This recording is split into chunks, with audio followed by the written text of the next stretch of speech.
रब जी बनवले बाड़े फुर्सत निकाल के, हाथ से बनवले हकी सांचा में ढाल के। रब जी बनवले बाड़े फुर्सत निकाल के, हाथ से बनवले हकी सांचा में ढाल के।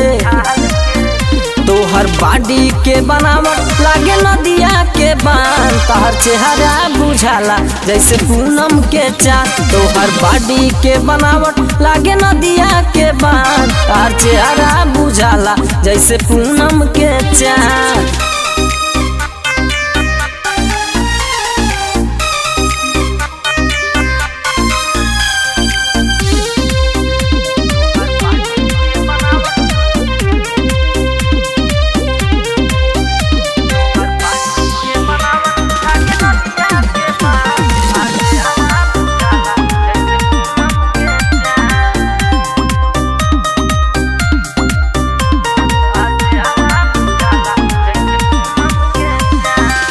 कैले कारीगरी रबो आइल जग बारी, ऐसन रूप देखी के ना हरी।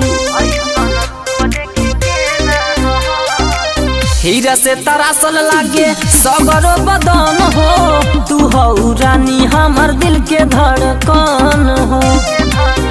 देखी बदरो लहजाला सगरो भइल बाटे हाला, लागे रतिया में उगल बाड़े सूरज चाँद। तोहर बॉडी के बनावट लागे नदिया के बांध, तार चेहरा बुझाला जैसे पूनम के चाँद।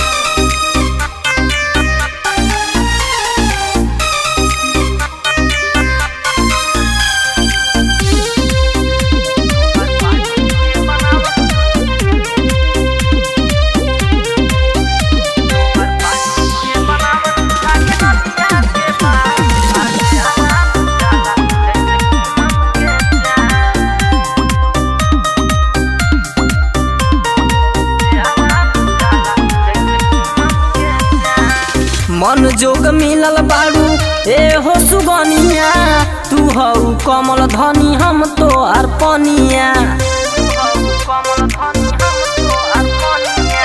जेही और नजर देखी तोहरा के ताके, जियरा जुड़ाई गइल तोहरा के पाके। बारू सुपर से भी ऊपर कहे दीपू गजेंद्र, तोके देखी के मिले हमके बहुते आनंद। तोहर बॉडी के बनावट लागे नदिया के बांध, तोहर चेहरा बुझाला जैसे पूनम के चाँद।